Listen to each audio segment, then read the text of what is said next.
의석을 정돈하여 주시기 바랍니다.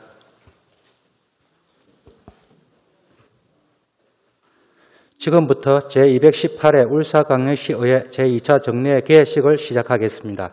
먼저 국민의례를 하겠습니다. 모두 일어나셔서 단상의 국기를 향해 주시기 바랍니다.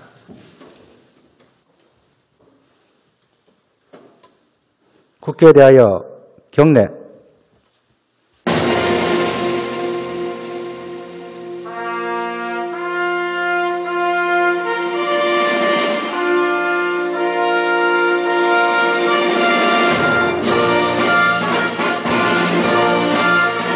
나는 자랑스러운 태극기 앞에 자유롭고 정의로운 대한민국의 무궁한 영광을 위하여 충성을 다할 것을 굳게 다짐합니다.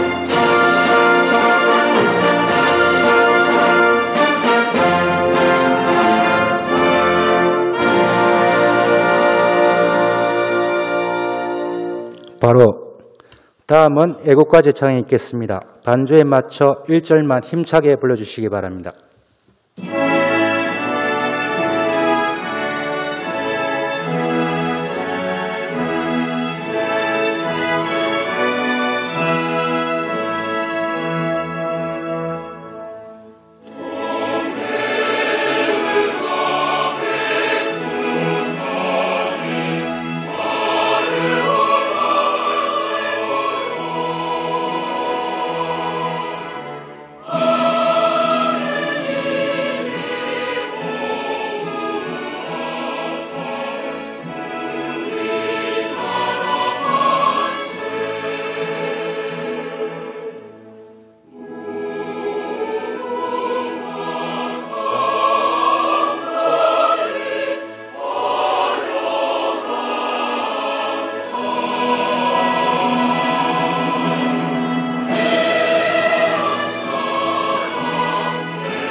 이어서 순국 선열과 호국 영령에 대한 묵념을 올리겠습니다. 일동 묵념.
바로 모두 자리에 앉아주시기 바랍니다.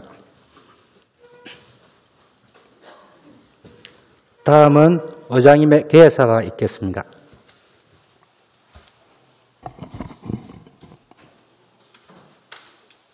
네, 존경하는 선배 동료 의원 여러분, 송철호 시장님과 노옥희 교육감님을 비롯한 관계 공무원 여러분 반갑습니다. 기온이 떨어지면서 옷깃을 여미는 계절로 접어들었습니다. 코로나19와 함께 독감에 대한 우려가 높아지는 시기입니다. 일부 독감 접종에 따른 불안감은 있지만 그래도 어린이와 노인 등 취약계층의 안전을 위해서는 독감 예방접종은 불가피합니다. 안전한 가운데 차질 없이 독감 예방접종이 이루어질 수 있도록 좀 더 세밀하게 살펴봐 주시기 바랍니다. 추위가 닥쳐오면 화재의 위험도 함께 높아집니다. 시민 여러분께서도 화재에 대한 경각심을 가져주시고 관계 당국에서도 화재 예방을 위한 예찰과 홍보에 적극적으로 나서주시기 바랍니다. 재난에서 자유로운 사람은 아무도 없습니다. 올해는 코로나로 시작해 코로나의 끝을 보지 못하고 한 해를 보내야 하는 상황을 맞이하고 있습니다.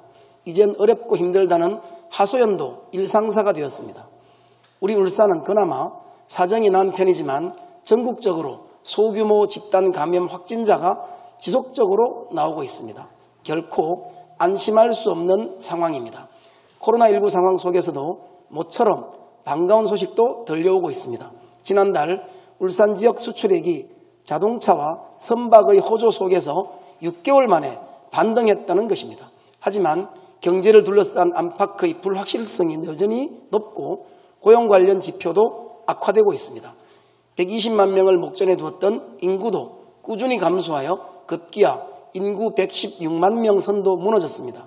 경기 침체로 인구 유출은 증가하고 일자리가 창출되지 않아 인구 유입이 되지 않은 상황에서 저출생이 겹치면서 인구 감소 폭은 해마다 늘어나고 있습니다.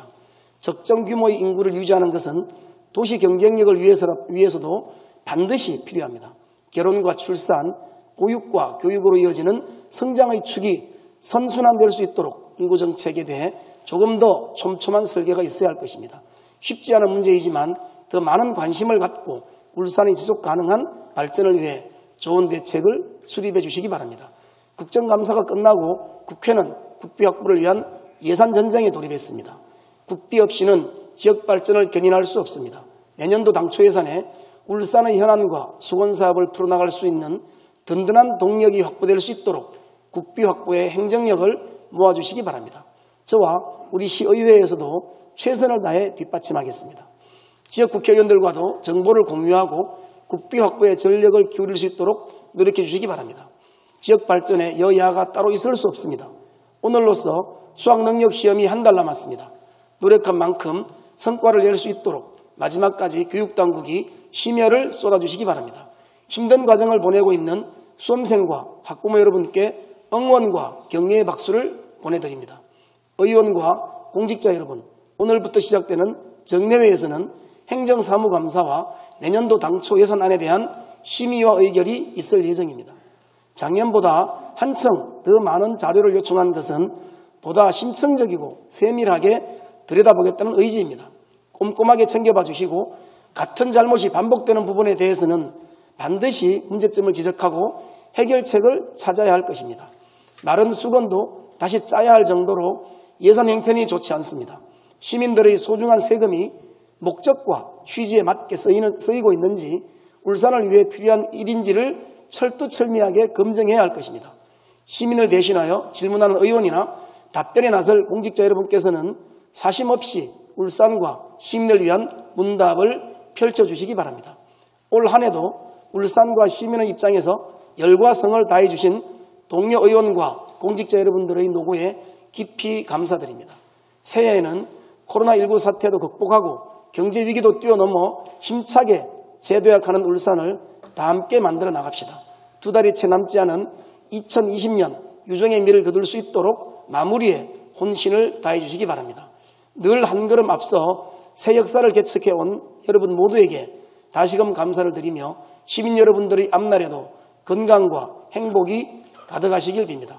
고맙습니다. 예, 이상으로 개회식을 모두 마치겠습니다.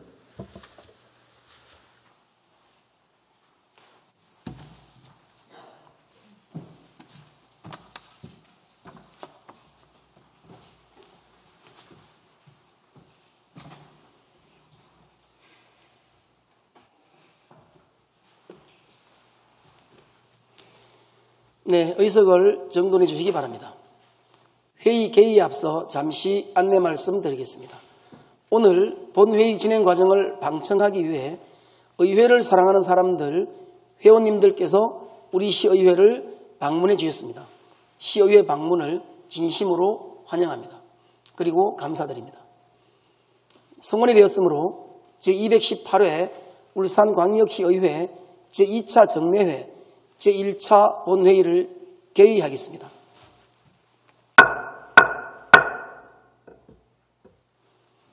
본회의 의사보고는 전자회의 보고자료로 대체하고 보고드린 자료대로 회의록에 게재하도록 하겠습니다. 회의 진행에 앞서 이번에 교섭단체 원내대표로 선출되신 더불어민주당 백운찬 의원님과 국민의힘 윤정록 의원님의 인사 말씀이 있겠습니다. 먼저 더불어민주당 백운찬 의원님 바른대로 나오셔서 인사 말씀해 주시기 바랍니다. 참고로 바른대에서는 마스크를 벗고 발언해 주셔도 됩니다. 마이크 캡을 계속 번갈아 교체하도록 하겠습니다.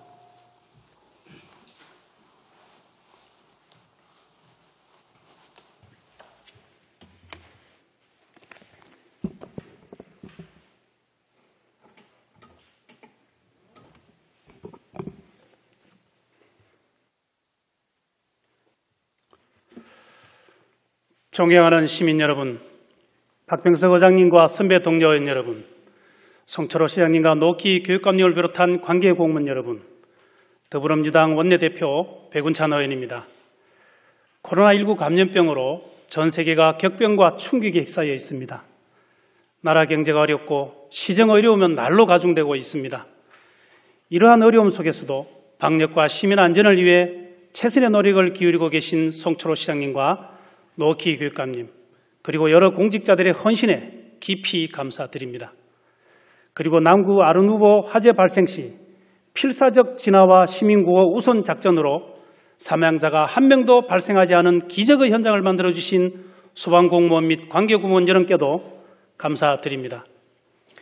K방역과 울산형 소방 대응 역량을 세계에 보여주신 위대한 시민 여러분, 이 모든 것은 높은 시민의식으로 연대와 협력을 발휘해 주신 시민 여러분들의 덕분이라 생각합니다.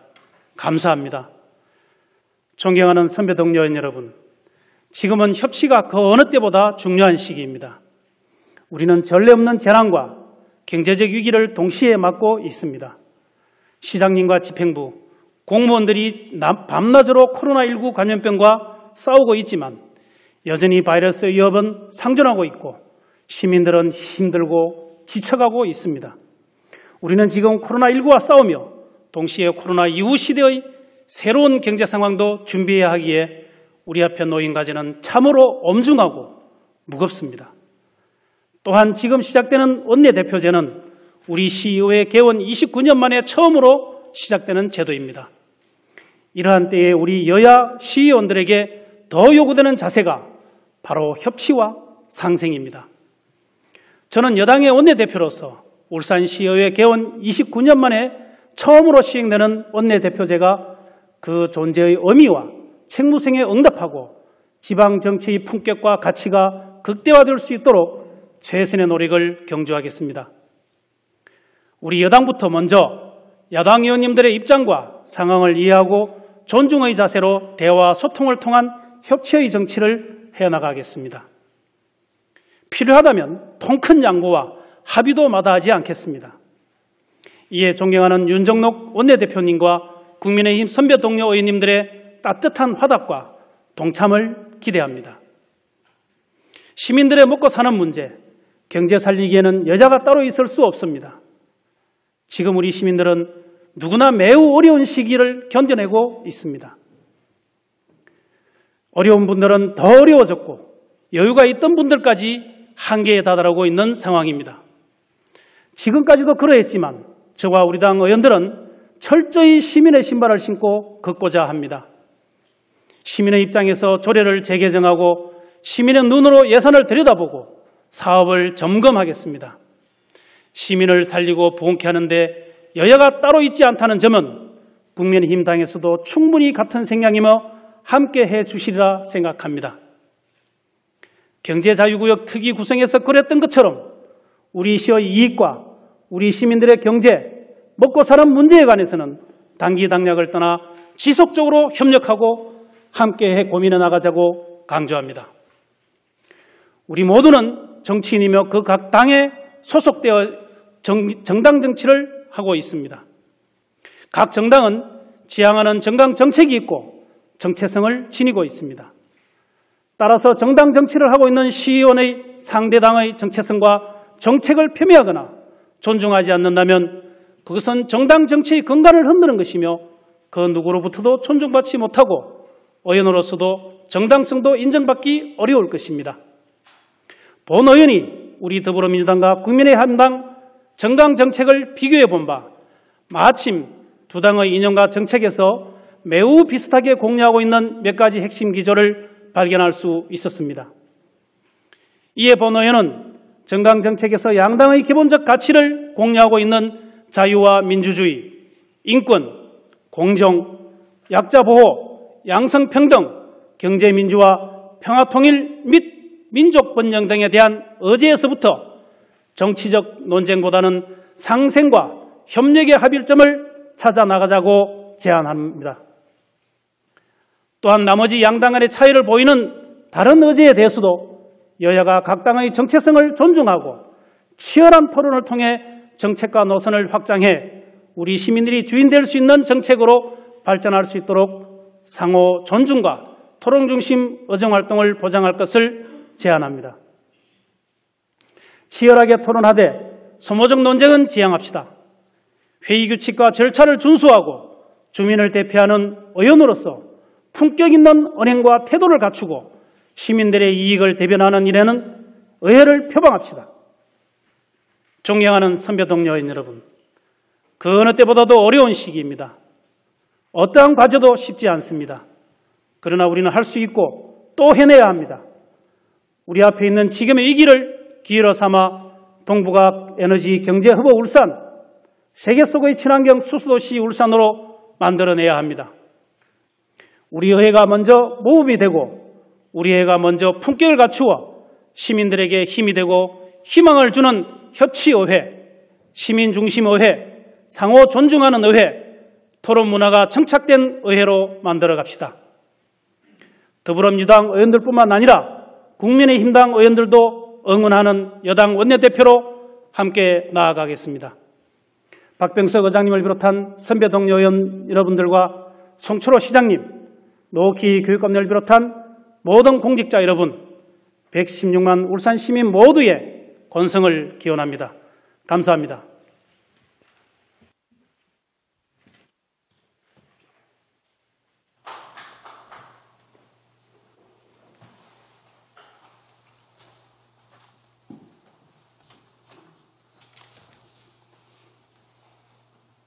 백운천 의원님 수고하셨습니다. 다음은 국민의힘 윤정록 의원님 바른대로 나오셔서 인사 말씀 해 주시기 바랍니다.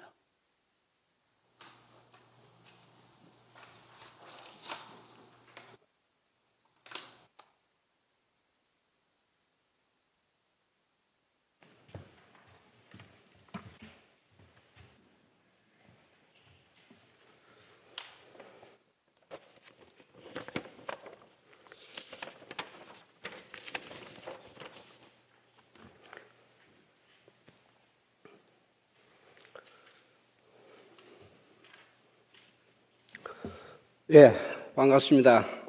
존경하는 시민 여러분, 박병석 의장님, 그리고 선배 동료 의원 여러분, 송철호 시장님과 노키 교육감님을 비롯한 관계 공무원 여러분, 반갑습니다. 국민의힘 원내대표 윤정록 의원입니다. 울산시의회 개원 이래 최초의 교섭단체 원내대표로 선출되어 개인적으로 대단히 기쁘고 영광스럽게 생각하지만 한편으로는 무거운 책임감을 느낍니다. 우리 울산은 지난 60년간 쌓아올린 지역 경제 기반이 송두리째 무너지고 있습니다. 코로나19와 경제위기 등으로 울산시 인구는 2015년 120만을 정점으로 해마다 1만 명씩 줄어 올해는 116만 명이 무너졌습니다. 떠나가는 시민, 늘어만 빈 점포, 올라가는 실업률, 소비자 심리지수가 얼마나 하락했는지, 경제 성장률 예측치가 얼마나 하락했는지 구체적인 데이터를 굳이 이 자리에서 말씀드리지 않더라도 이미 많은 시민들께서 뼛속까지 체감하고 있을 것입니다.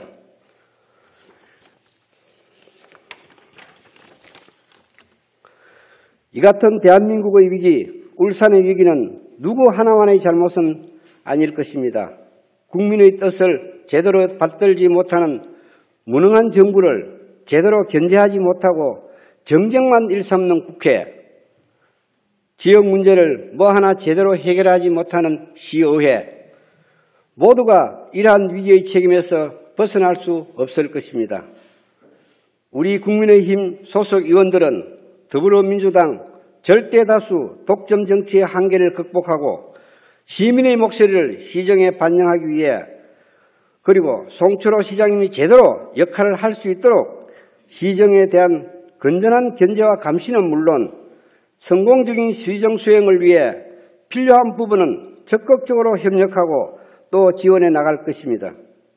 처음으로 시행되는 원내대표제를 앞두고 제가 두 가지 방향을 제시하고자 합니다. 첫째, 시정 방향의 대전환을 촉구합니다. 테스형 세상이 왜 이렇게 힘들어 어느 유행가 가사처럼 그 옛날 너 자신을 알라는 성인의 말처럼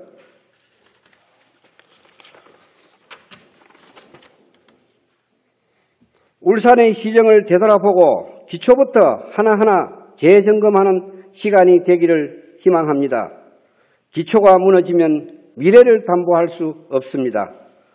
송철호 시장님의 9개 성장 다리도 마찬가지입니다. 시장님, 하루가 다르게 급속도로 지쳐가고 있는 우리 울산 시민들의 삶을 다시 행복한 일상으로 되돌려 줘야 하지 않겠습니까? 둘째, 진정한 의회 민주주의를 실현하는 계기를 만듭시다. 지난 23년간 울산의회의 집권 세력은 계속 바뀌어 왔습니다. 지금의 집권 세력 또한 언젠가는 바뀔 수밖에 없을 것입니다. 그때 또 의회를 장악한 정당이 마음대로 한다면 그것은 불행한 역사의 반복만 계속될 것입니다. 역지사지의 자세로 대화와 타협을 합시다. 특히 힘있고 권력 있는 현재 다수당이 양보해야 합니다. 소수와 약자에 대한 배려가 성숙될 때 민주주의는 발전합니다. 그것이 울산이 살 길이요 우리 의회가 살 길입니다. 제가 말씀드린 두 가지 시정 방향의 대전환, 진정한 의회 민주주의의 실현을 위해 본의원은 제안드립니다. 울산시장, 시의회 의장, 여야 원내대표, 사자회담을 제안합니다. 필요에 따라 수시로 만나서 대화와 타협을 통한 협치를 합시다. 울산 위기 극복에는 여야가 없다는 것을 시민들께 보여드립시다. 시장님, 그래 하실 수 있으시죠?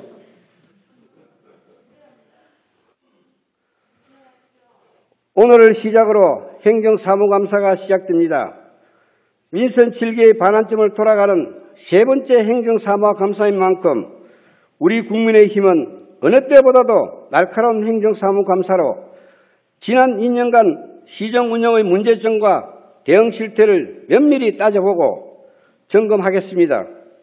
국민의힘은 항상 시민만 생각하고 시민만 바라보고 초심을 잃지 않는 시민의 힘이 될 것입니다. 인사 말씀을 마치겠습니다. 끝까지 경청해 주셔서 감사합니다.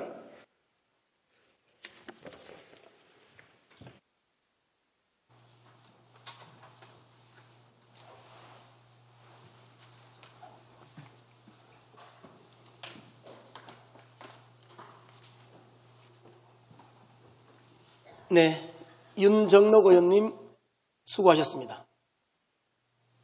다음은 5분 자유발언이 있겠습니다. 오늘 발언은 김미형 의원님, 천기옥 의원님, 이상욱 의원님, 황세영 의원님께서 신청하셨습니다. 먼저 김미형 의원님 발언대에 나오셔서 발언해 주시기 바랍니다.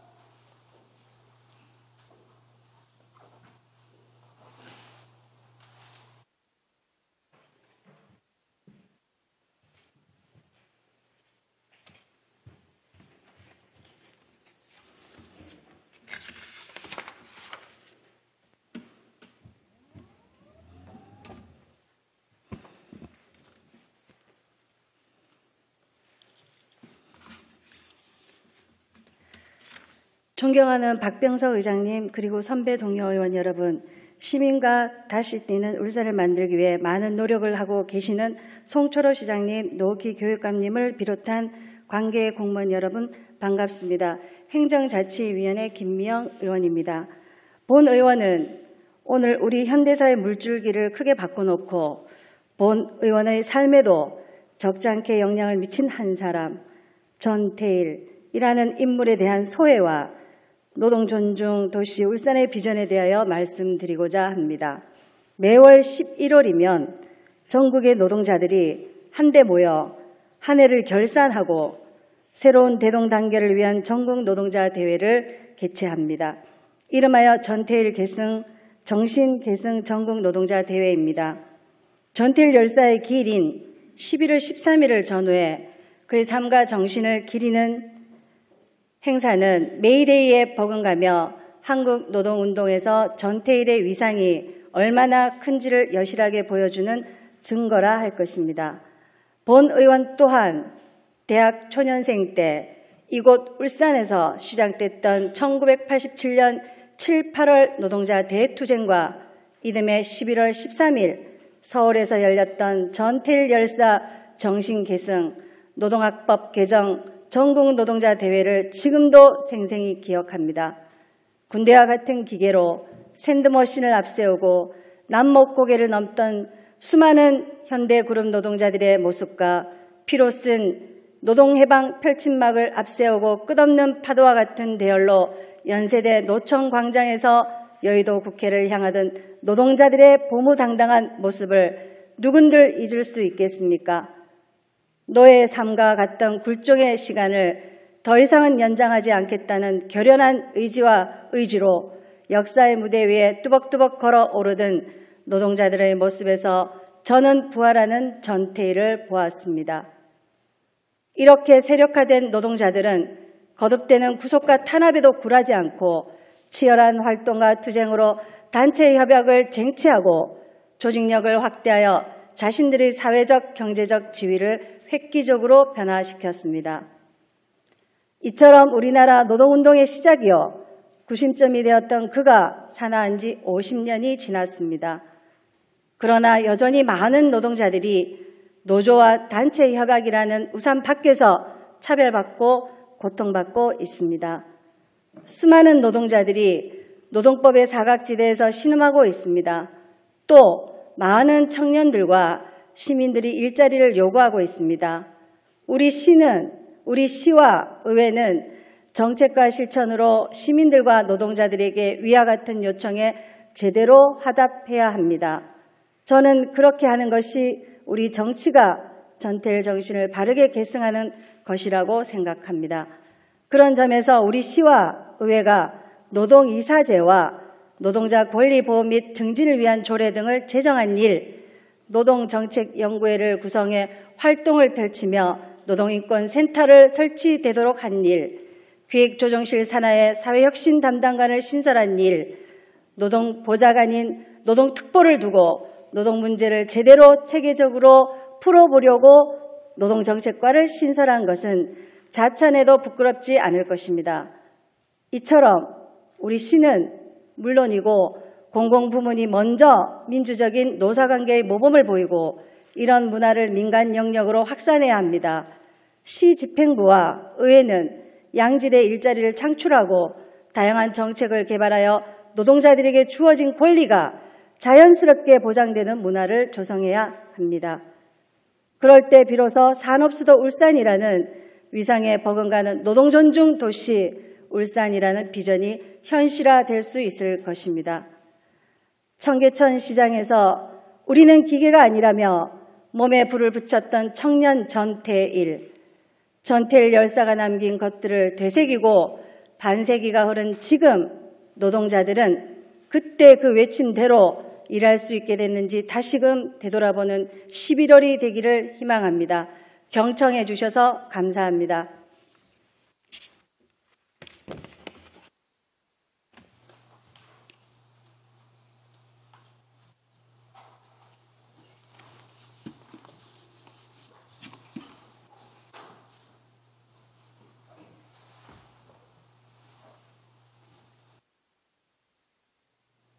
김미형 의원님 수고하셨습니다. 다음은 천기옥 의원님 바른대에 나오셔서 발언해 주시기 바랍니다.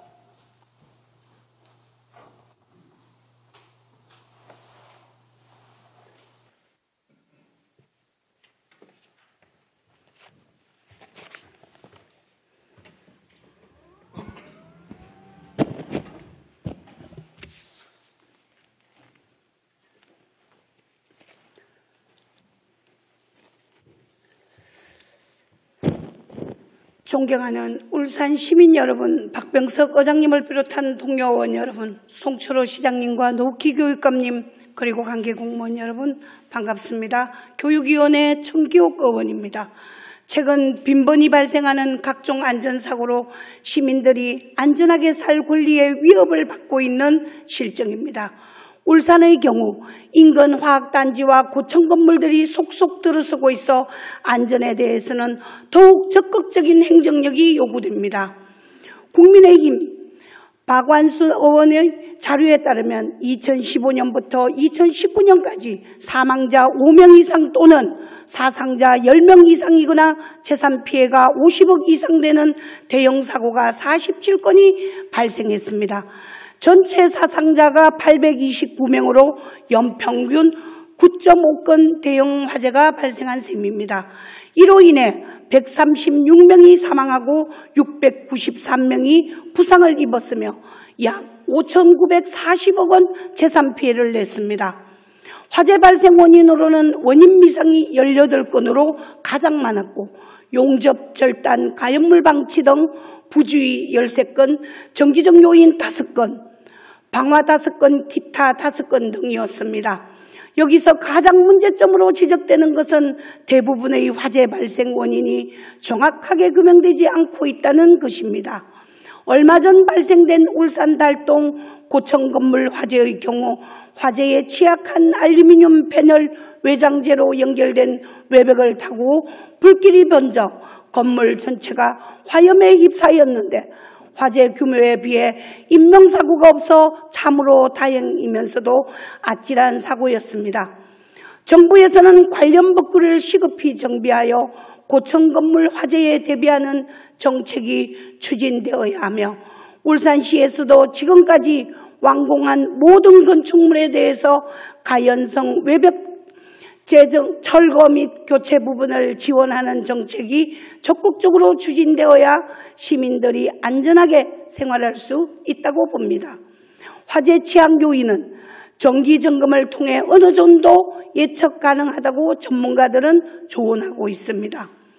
울산 소방당국에서는 고층 아파트를 비롯한 관공서, 학교 등 대형 건물을 비롯한 다인 가구 건물에 대한 스프링클러 등 소방장비에 대한 점검을 더욱 철저히 하고 소방점검에 대해서는 점검 실명제가 도입되어야 할 것입니다. 이번 화재로 고층 건물이 지속 증가하고 있음에도 고층 건물 화재 발생 시 필요한 진압장비 구입이 아직까지 이행되지 않는 것에 시민들은 의아해하고 있습니다. 과연 시민들의 안전은 어디에서 출발합니까? 주민의 안전과 생명을 지키는 일선의 파수꾼인 울산 소방당국의 세심한 행정이 요구됩니다. 이번 기회에 울산시는 정부와 긴밀한 협조 체제를 유지하여 70m 이상 고층 건물 화재 진압용 고가 사다리를 구입하여 시민의 안전을 지키는 데 행정력을 집중해야 합니다. 2005년 12월 이후부터는 신축 아파트에 경량 칸막이나 대피 공간을 선택적으로 설치하고 2010년 10월부터는 대피 공간 대신 가구 간 하향식 피난구를 설치하도록 법이 개정되었습니다. 하지만 대부분의 시민들은 경량 칸막이에 대한 인식이 부족해 존재 여부조차 모르는 경우가 대다수이고 비상대피 공간을 부족한 수납공간 해결을 위한 붙박이장이나 수납장을 설치하는 등 다른 용도로 사용하는 경우가 많다고 합니다. 경락 칸막이 앞에 수납장 등을 설치하거나 물건을 쌓아두면 화재 시 대피가 어려워 큰 인명피해로 이어질 수 있습니다. 공동주택 경랑 칸막이는 화재 등 재난 발생 시 피난을 목적으로 설치된 만큼 입주민 모두가 정확한 위치와 사용법을 숙지할 수 있도록 지속적인 교육과 홍보가 필요합니다. 소방당국과 안전관리부서에서는 법이 정한 규정과 절차를 준수하길 바랍니다.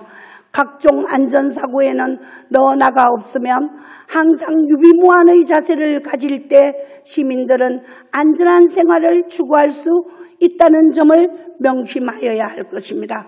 이상으로 5분 자유발언을 마치도록 하겠습니다. 감사합니다.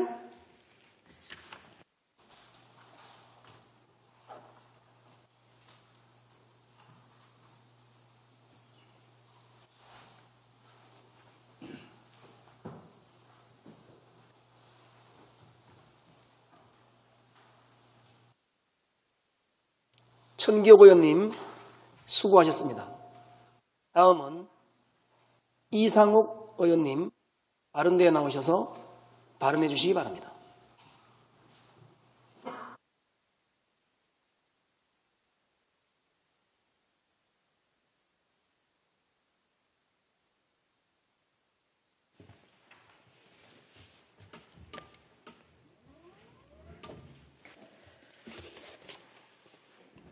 존경하는 박병석 의장님, 그리고 선배 동료 의원 여러분, 시민과 함께 다시 뜨는 울산을 위해 노력하시는 송철호 시장님과 한 명의 아이도 포기하지 않는 울산 교육을 위해 애쓰시는 노키 교육감님을 비롯한 관계공무원 여러분 반갑습니다.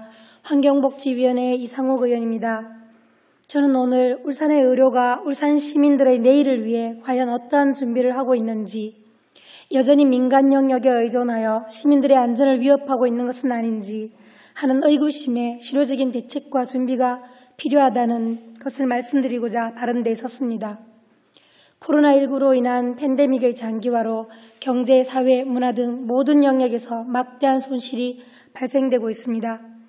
과학기술과 현대의학의 발전은 의료의 질적 향상을 가져온 반면 기본적인 공공보건의료 인프라 구축에는 등한시되어 왔습니다.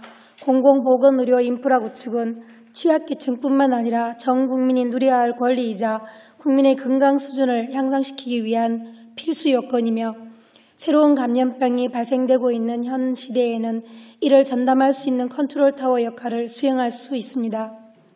우리 울산의 의료 현실이 어떤지는 다들 아시리라 생각됩니다. 연령표준화 사망률 1위, 기대수명 최하위, 뇌혈관 질환, 폐암, 당뇨, 고혈압성 질환 1위 등 지역 건강지표는 최하위를 유지하고 있으며 감염내과, 예방의학과, 응급의학과 전문의 수, 중환자 병상 수, 분만 가능한 의료기관 등 필수 의료 인력 또한 광역시 중 최하위를 달리고 있습니다. 부끄럽지만 우리 울산의 현실입니다. 산업경기 위축으로 인해 인구 감소를 걱정하고 있습니다. 하지만 공공보건의료 인프라 구축의 부재 또한 인구 감소에 많은 영향을 주고 있다는 건 자명한 사실입니다. 산재 전문 공공병원이 설립된다는 것으로 감염병 전담 기능을 민간 영역의 울산대 병원에 맡기는 것으로 시민의 건강과 안전을 좌시해서는 안 될 것입니다. 우리의 현실을 정확히 인지하고 대책을 세워야 합니다. 울산의 산업적 특성이 반영된 산재 전문 공공병원은 산재 환자의 재활치료 및 장기 요양을 주목적으로 하는 특수병원입니다. 감염병 발생 시 공공의료 기능을 추가한다고 하여 감염병 전담병원이 될 수 없습니다. 또한 된다 한들 산재 환자의 치료는 또 어디서 한다는 말입니까? 만약 공공의료 기능을 확충한다면 이에 대한 구체적인 계획이 반드시 필요합니다. 또한 울산의 감염병 관리와 치료의 최전선은 민간병원의 울산대 병원에서 전담하고 있습니다. 국가지정 음압 격리병상 5개, 이동식 음압장치를 설치한 격리병상 51개이며 총 56개가 전부이며 감염병 환자가 폭발적으로 발생할 경우 비뇨기과, 일반 외과 병동을 사용할 수밖에 없으며 이것마저도 100명이 넘게 되면 부족한 것이 우리의 현실입니다. 응급 중증 환자 치료라는 대학병원 본연의 기능을 상실해버리게 되는 것입니다. 타 지역의 경우 감염병 관리 전담병원, 감염병 관리 지원당, 공공보건의료 지원단의 책임 의료기관을 공공의료기관으로 지정하고 민간병원들이 필요시 도울 수 있는 구조로 되어 있습니다. 우리 울산은 언제까지 위탁에 의존해야 합니까? 공공의료 기반을 만들기 위한 근본적인 대책도 없이 민간병원의 재정적인 지원을 통해 공공의료 사업 대부분 지원한다는 것이 참으로 안타깝습니다. 울산의 의료준비는 비단 감염병 전담기관의 부재, 공공의료기관 부재에 국한되지 않습니다. 울산 지역의 울산의대 출신 의사는 8.5%에 불과합니다. 지역 정주율 전국 최하위, 1988년 문교부의 지침에 따라 지역의료 인력 확보라는 설립 취지와는 무관하게 울산의대는 우리 지역과는 동떨어져 있습니다. 이로 인해 울산의 부속 병원은 수련의 부족, 필수 미충족 의료 인력 부족, 기초의학 연구와 의료정책 연구 부재 등으로 인해 2017년 상급 종합병원에서 탈락하여 광역시임에도 불구하고 3차 병원이 없는 낙후된 의료지역으로 전환되었습니다. 지역의료 발전을 위해 더 이상 울산의대의 편법 운영을 방관해서는 안 되며 지역의료 발전을 위해 울산 시민의 품으로 돌아와야 합니다. 또한 감염병 극복에 가려져 소홀해진 고혈압, 당뇨병 등 만성질환 관리와 점검, 취약계층 건강관리 사업 점검 등의 종합적이고 체계적인 의료정책 수립을 위해 다시 한번 힘써주시기를 간곡히 당부드립니다. 우리의 울산도 타 시도가 부럽지 않을 의료체계를 구축할 수 있기를 희망하며 본 의원의 5분 자유 발언을 마치겠습니다. 끝까지 경청해 주셔서 감사합니다.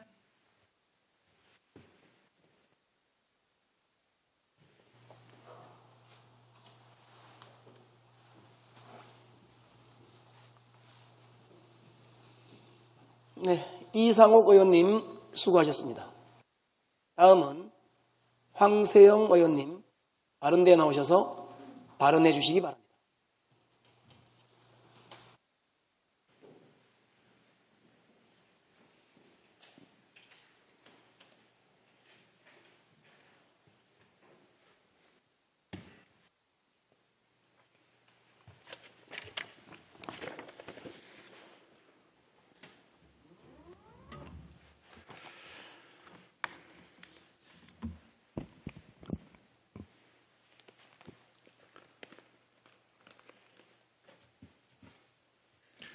예, 존경하는 울산 시민 여러분,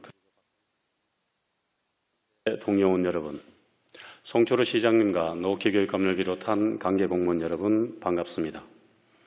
중구 제1선거구 학성중앙 복산 1, 2 성안동 지역구 황세영 의원입니다. 저는 오늘 중구를 비롯한 5개 자치구에 교부하는 조정교부의 상향 조정으로 재정분권 필요성에 대한 요지로 발언하고자 합니다. 지금 우리는 코로나19로 국내 경제는 물론 세계 경제가 위기 상황에 직면해 있습니다. 울산시도 어려운 재정 여건으로 힘든 시기를 견뎌내고 있습니다. 조정교부금 제도는 울산시와 자치구 그리고 자치구 상호 간의 합리적인 재원 조정과 표준적인 행정 서비스의 제공, 자치구의 균형 발전을 도모하기 위해 마련되었습니다. 또한 자치구 행정 운영에 필요한 재원을 교부하여 그 재정을 조정함으로써 재정 형평화 기능을 담당하고 있기도 합니다. 그러나 최근 노령연금과 보육료 등 사회복지 예산의 분담과 수요 증대 등으로 재정 지출 요인은 점차 확대되고 있는 반면 조정교부금 재원인 시동료세 등은 경기 침체로 세수가 줄어들고 있어 자치구의 재정난은 더욱 가중되고 있는 실정입니다. 실제로 최근 5년간 자치구의 기초노령연금, 영유아 보육료 등 복지 예산은 2015년 5,042억 원에서 2019년도에는 7,720억 원으로 2,677억 원이 증가했습니다. 이처럼 자치구의 사회복지비 부담이 갈수록 커지고 복지 예산 비율은 세출 총 예산 대비 50%를 훨씬 초과하고 있어 복지비 지출에 의한 자치구 재정 압박이 매우 심각한 상태에 놓여져 있습니다. 특히 2019년 예산 규모 기준 재정 자립도는 전국 평균이 44.9%이나 울산시 자치구의 평균 재정 자립도는 23.8%에 불과합니다. 그 중에서도 중구와 동구는 각각 15.6%와 18.6%로 평균에도 한참 못 미치는 수준이며 조정교부금을 포함한 이전 재원이 자치구 세입의 대부분을 차지하고 있어 신규 재정사업은커녕 자체 사업의 축소 조정도 불가피한 실정이라고 합니다. 현행 지방재정법은 강력시의 보통세 수입의 일정액을 조정교부금으로 확보하고 교부율은 강력시의 조례를 정하도록 규정하고 있습니다. 이에 울산시는 2016년 자치구 조정교부금 교부율을 18%에서 20%로 인상했지만 울산과 비슷한 규모인 강주시는 23.9%, 대전시는 23%로 비교해볼 때 낮은 수준입니다. 앞서 말씀드린 바와 같이 복지비 등의 지속적인 확대로 자치구의 재정 부담이 가중되고 있습니다. 또한 정부의 지방분권 1단계 조치로 지방 소비세율을 당초 11%에서 21%로 인상함에 따라 시의 재정력이 강화된 점을 감안하면 자치구 조정교부금 교부율 인상은 필요하다고 할 수 있습니다. 강력시 보통세 추계에 따라 곧 내연도 조정교부금 규모를 결정하는 것으로 알고 있습니다. 중구, 남구, 동구, 북구 등 각 자치구의 재정력과 관계없이 울산의 모든 자치구 시민이면 누구나 문화복지 등 표준적인 행정 서비스를 제공받을 수 있도록 조정교부금의 교부율을 상향 조정해 줄 것을 건의드립니다. 이상으로 5분 자유발언을 마치겠습니다. 감사합니다.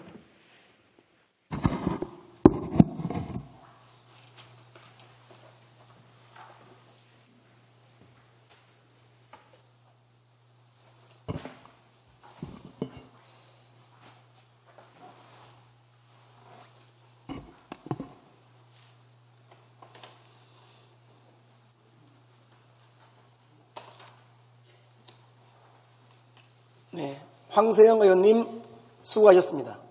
의사일정 제1항 제218회 울산광역시의회 제2차 정례회 회기 결정의 건을 상정합니다.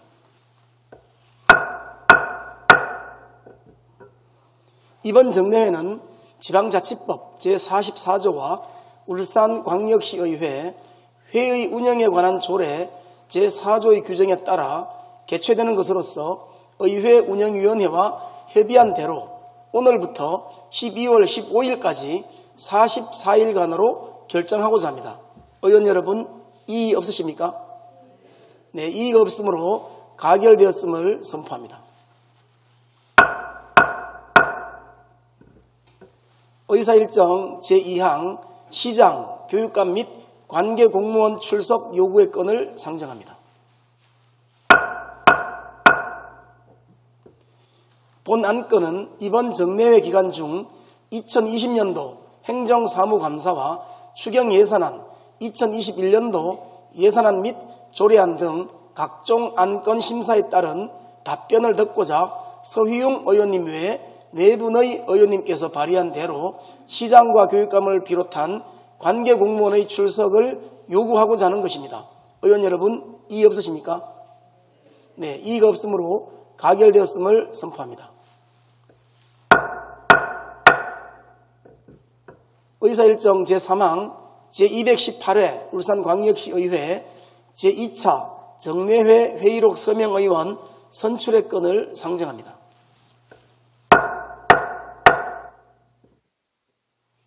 본 안건은 이번 정례회 회기 동안 본회의 회의록에 서명하실 의원을 선출하고자 하는 것으로서 지역구 순서에 따라 김종섭 의원님, 황세영 의원님을 선출하고자 합니다. 의원 여러분, 이의 없으십니까? 네, 이의가 없으므로 가결되었음을 선포합니다. 의사일정 제4항 시정질문의 건을 상정합니다.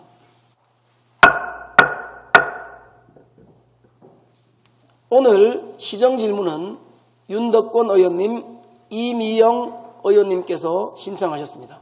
먼저 윤덕권 의원님 발언대에 나오셔서 질문해 주시기 바랍니다.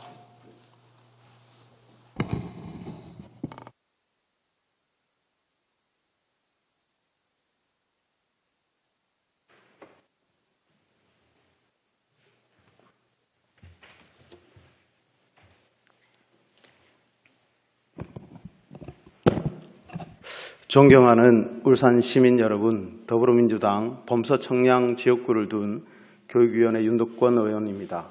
오늘 본 의원에게 시정 질문 기회를 주신 존경하는 박병석 의장님을 비롯한 선배 동료 의원 여러분께 감사를 드립니다. 아울러 울산 시정 발전과 교육 발전을 위해 헌신하고 계시는 송철호 시장님과 노옥희 교육감님을 비롯한 공무원 여러분께도 깊은 감사를 드립니다. 오늘 저는 울산에 제대로 된 교원치유지원센터의 조속한 설립을 촉구하고자 이 자리에 섰습니다. 교육활동 침해로 정신과 치료를 받거나 우울증, 공황장애 등 심각한 정신질환에 시달리는 선생님의 비율이 날로 높아지고 있습니다. 교육활동 침해가 일어나도 마음 놓고 교권보호위원회에 신청조차 하지 못하는 실정입니다.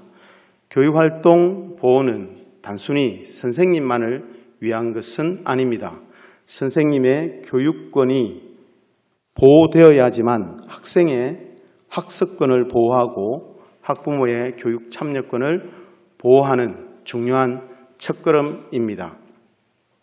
교육의 3주체가 소통과 배려로 협력할 때만이 울산 교육의 밝은 미래가 보장되는 것입니다. 울산의 교원치유지원센터의 열악한 상황은 이미 모두가 알고 있습니다. 교육활동 침해를 입은 선생님이 교육청 내에 있는 교원치유지원센터를 방문해도 마음 놓고 이야기할 상담실조차 없는 실정입니다.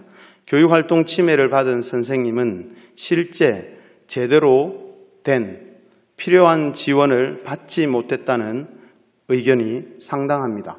조속한 시일 내에 계획을 세우고 예산을 반영하여 모든 선생님이 안정적으로 교육활동을 이어갈 수 있도록 세심한 지원이 필요할 때입니다. 하루빨리 교육활동 보호 및 피해 선생님의 치유 지원을 위해 체계적인 지원 시스템과 실효성 있는 교원치유 지원센터를 구축해 운영해 나가야 합니다. 선생님의 교육활동 보호를 위한 제대로 된 지원책 마련을 다시 한번 촉구드리며 몇 가지 질문을 드리고자 합니다. 첫째, 최근 5년간 교육활동 침해 건수 및 상담 건수는 얼마인지 답변 부탁드립니다. 둘째, 최근 5년간 교육활동 침해로 인한 교원의 병가, 휴직, 전보 건수는 얼마인지 답변 부탁드립니다. 최근 5년간 교육활동 침해로 공황장애, 우울증 등 치료를 받은 건수는 얼마인지 답변 부탁드립니다.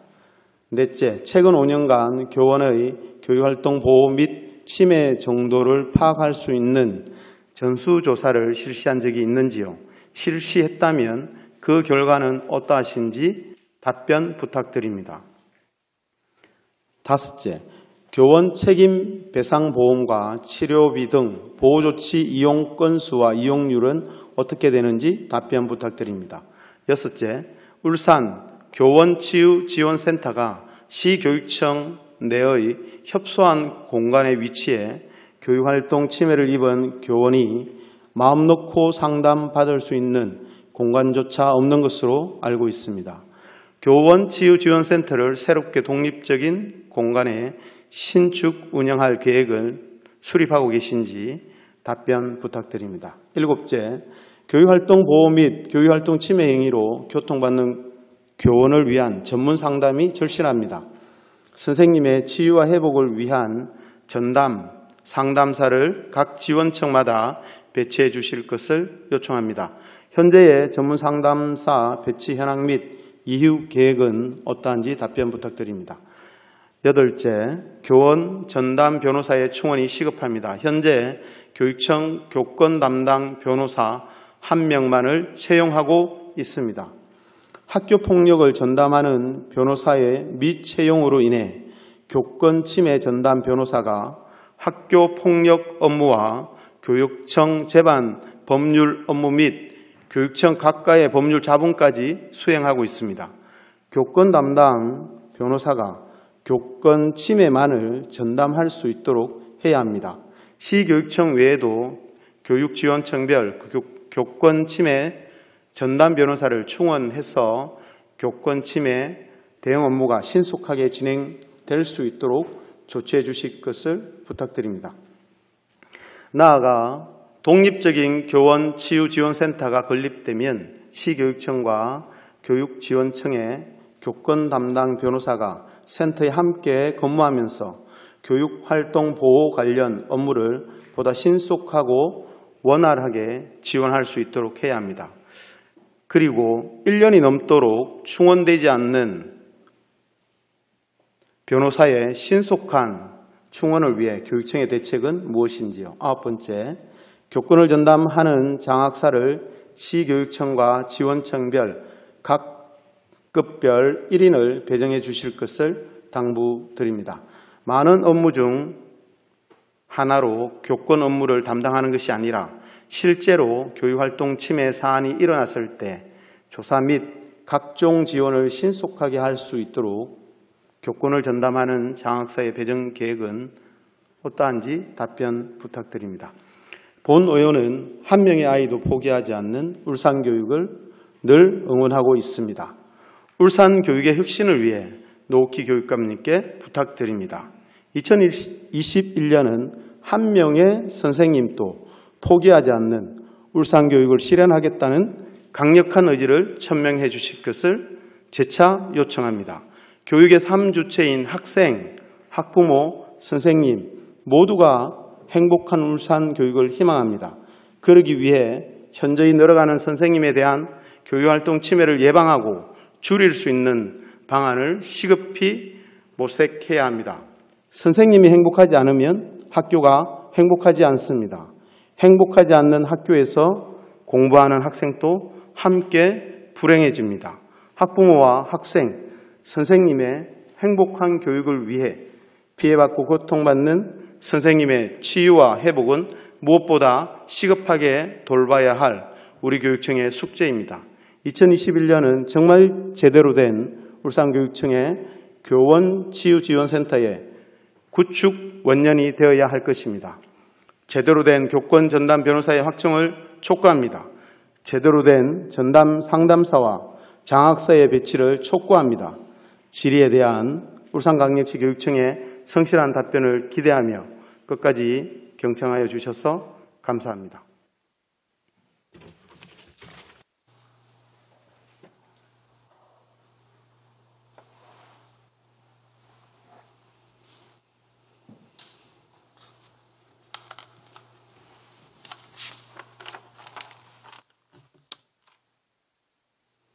네, 윤덕권 의원님 수고하셨습니다. 노옥희 교육감님 바른 데 나오셔서 답변해 주시기 바랍니다.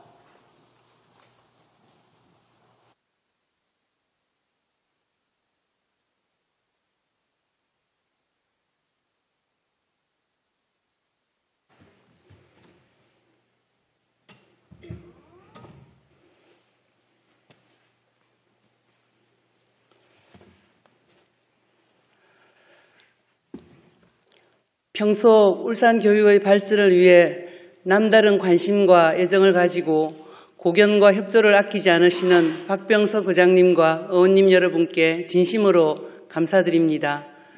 아울러 교육활동 침해 사안으로 힘들어하시는 교원들에 대한 관심과 염려로 제대로 된 교원 치유 지원센터 설립에 대해 시정 질문해 주신 윤덕권 의원님께도 감사드립니다. 윤덕권 의원님께서 질의하신 내용에 대해 답변 드리겠습니다. 첫 번째 질문인 최근 5년간 교육활동 침해 건수 및 상담 건수가 얼마인지에 대해 답변 드리겠습니다. 최근 5년간 교육활동 침해 건수는 폭언, 욕설, 모욕 등 총 419건으로 전수조사되었으며 그로 인한 피해 교원 지원을 위한 상담은 총 752건이었습니다. 두 번째 질문인 최근 5년간 교육활동 침해로 인한 교원의 병가, 휴직, 비정기 전보 건수에 대해 답변 드리겠습니다. 교육활동 침해를 당한 선생님들께 병가 6건, 비정기 전보 2건을 지원하였으며 그 외 대부분의 피해 교원들이 심리적 안정을 위하여 상담과 심리치료, 특별휴가 제도 등을 활용하고 있습니다. 그 외에 교원 배상 책임보험을 가입하여 교육활동 중에 발생한 피해에 대하여 선생님들께 지원을 하고 있습니다. 세 번째 질문인 최근 5년간 교육활동 침해로 공황장애, 우울증 등 치료를 받은 건수에 대해 답변 드리겠습니다. 최근 5년간 교육활동 침해 사안으로 34건에 1,220만 원의 심리치료비를 지원하였습니다. 다만 청구된 영수증에 근거하여 치료비를 지원하고는 있으나 세부적인 치료 병명은 자세하게 파악하는 데 한계가 있다는 점을 널리 양해해 주시기 바랍니다. 네 번째 질문인 최근 5년간 교원들의 교육활동 보호 및 침해 정도를 파악할 수 있는 전수조사 실시 여부와 결과는 어떠한지에 대해 답변 드리겠습니다. 교원지휘법에 근거하여 학기별로 1회씩 전수조사를 실시하고 있습니다. 그 결과 폭언, 욕설, 수업 진행 방해, 모욕, 명예훼손 등 419건이 조사되었으며 학생에 대해 출석 정지 146회, 교내 봉사 59회를 조치하였습니다. 그리고 학생과 학부모를 대상으로 특별 교육 및 심리 치료를 진행하고 있습니다. 다섯 번째 질문인 교원 책임배상 보험과 치료비 등 보호조치 이용 건수는 어떻게 되는지에 대해 답변 드리겠습니다. 최근 5년간 교원 책임배상 보험금 지급액은 5건에 약 1,700만 원이 지급되었습니다. 내년에도 피해 교원들이 도움을 받을 수 있도록 올해보다 1천만 원 증액한 금액으로 책임배상보험을 가입하여 실질적인 지원을 할 수 있도록 하겠습니다. 여섯 번째 질문인 교원치유지원센터가 시교육청 내의 협소한 공간에 위치해 교육활동 침해를 입은 교원이 마음 놓고 상담을 받을 수 있는 공간이 없으므로 센터를 새롭게 독립적인 공간에 신축 운영할 계획이 있는지에 대해 답변 드리겠습니다. 현재 구축되어 있는 센터가 협소하여 피해 교원들이 편안하고 안정된 분위기에서 상담을 받을 수 있도록 본청 2층 공간으로 확장 이전하여 방음 설비를 갖추고 개인 상담실 1실과 집단 상담실 1실 그리고 대기실과 사무 공간을 구축하기 위해 2021년도 본 예산으로 1억 3,600만 원을 편성하였습니다. 구축이 되면 변호사와 상담사를 상주시켜 즉각적인 지원이 되도록 하고 단순한 상담 공간이 아니라 심리적 안정을 취하면서 편안한 상황에서 법률 지원과 상담 치료를 받을 수 있도록 추진하겠습니다. 아울러 폐교를 활용하여 교원들이 편안하게 쉴 수 있는 복합 문화 힐링 공간을 만들어 실질적인 힐링과 치유가 되도록 검토 중에 있다는 말씀을 드립니다. 일곱 번째 질문인 교육활동 침해 행위로 고통받는 교원을 위한 전문 상담이 절실하므로 전문 상담사를 각 지원청마다 배치할 것은 물론 전문 상담사 배치 현황 및 이후 계획은 어떠한지에 대해 답변 드리겠습니다. 교육활동 침해 사안에 대한 상담을 위하여 본청에 1명의 전문 상담사가 배치되어 있습니다. 연 평균 100건 정도 상담이 이루어지고 있는데 올해 1학기에는 원격 수업으로 인하여 22건의 상담을 진행하였습니다. 현재까지의 상담 건수를 분석했을 때 본청에 있는 상담사만으로 상담건을 처리할 수 있다고 판단하므로 각 지원청에 전문 상담사를 배치하기에는 현실적 어려움이 있다는 점을 말씀드립니다. 전문 상담사는 학생 상담과 관련하여 본청 힐링위센터에 상담교사 4명과 상담사 4명이 배치되어 있습니다. 그리고 각 지원청 위센터에도 전문 상담교사와 상담사가 8명씩 배치되어 있습니다. 추후 상담 요청이 늘어나면 전문 상담 인력을 활용하여 피해 교원들을 적극 지원하도록 하겠습니다. 여덟 번째 질문인 교권 전담 변호사가 채용되어 있으나 학교폭력 전담 변호사 미채용으로 학교폭력과 교육청 재반 법률 자문까지 수행하고 있어 교권 담당 변호사가 교권만을 전담할 수 있도록 해야 한다는 것과 교육지원청별 교권침해 전담 변호사를 충원하고 본청 및 교육지원청 전담 변호사가 센터에 함께 근무하도록 하는 것, 그리고 1년이 넘도록 충원되지 않는 변호사의 신속한 충원을 위해 교육청의 대책은 무엇인지에 대해서 답변 드리겠습니다. 교권 담당 변호사가 교권 사안만을 전담하기 위하여 학교폭력 담당 변호사 채용을 2회 공고하였으나 근무 여건과 지원자 임금 기대 수준 등의 차이로 인하여 채용하지 못하였다는 말씀을 드립니다. 앞으로 교권 담당 변호사가 교권 업무만을 전담하고 학교폭력 업무는 담당 변호사를 신규 채용하도록 채용 조건을 보완하도록 하겠습니다. 본청과 교육지원청 전담 변호사를 센터에 같이 근무하도록 말씀하셨는데 현재 접수되고 있는 법률 지원 상담 횟수와 중구에 위치한 광역시 교육청의 특성을 고려해 볼 때 본청의 교권 전담 변호사 1명으로 처리 가능하다는 말씀을 드립니다. 이후 상담 건수가 늘어나는 것을 보면서 교권 전담 변호사의 지원청 배치에 대해서도 검토하도록 하겠습니다. 9번째 질문인 교육활동 침해 사안이 일어났을 때 조사 및 각종 지원을 신속하게 할 수 있도록 시교육청과 지원청별로 각 급별 1인의 교권 전담 장학사 배정 계획은 어떠한지에 대해 답변 드리겠습니다. 현재 교권을 담당하는 장학사는 본청과 2개 지원청에 각 초등 1명, 중등 1명, 총 6명이 배정되어 교육활동 보호 업무를 담당하고 있는데 사안 발생 시 신속하게 지원할 수 있도록 하겠습니다. 또한 교원단체 등과 유기적으로 협력하여 실질적으로 피해 교원을 지원할 수 있도록 하겠습니다. 존경하는 박병석 의장님과 의원님 여러분, 코로나19로 인하여 원격 수업이 진행되면서 교육활동 침해 사안이 다소 감소되기는 하였지만 학교 현장에서 다양한 사안이 발생하고 있습니다. 선생님들께서 편안한 마음으로 수업에 전념할 수 있도록 교육활동 침해 예방 관련 교육용 동영상을 전 학교에 배포하고 사전 예방 활동을 통하여 교육활동 침해 사안이 발생하지 않도록 하겠습니다. 아울러 치유와 성장 중심의 교원 힐링 프로그램을 정기적으로 추진하여 상처받은 교원들이 심리적 안정을 취하고 다시 학교로 돌아가 학생들을 가르칠 수 있도록 최선의 노력을 다하겠습니다. 마지막으로 울산교육행정에 대한 각별한 애정으로 시정 질문을 해주신 윤덕권 의원님께 다시 한번 감사드리면서 이상으로 답변을 마치도록 하겠습니다. 감사합니다.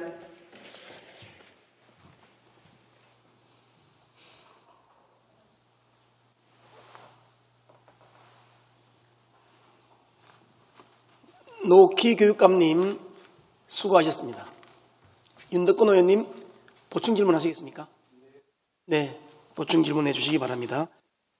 보충 질문 시간은 답변 시간을 포함하여 15분을 초과할 수 없음을 유념해 주시기 바랍니다.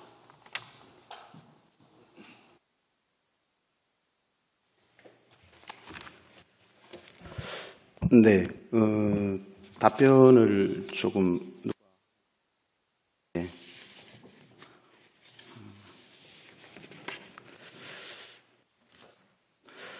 네, 존경하는 노키 교육감님의 교원 치유지원센터 또 교원의 교육활동 보호를 위해서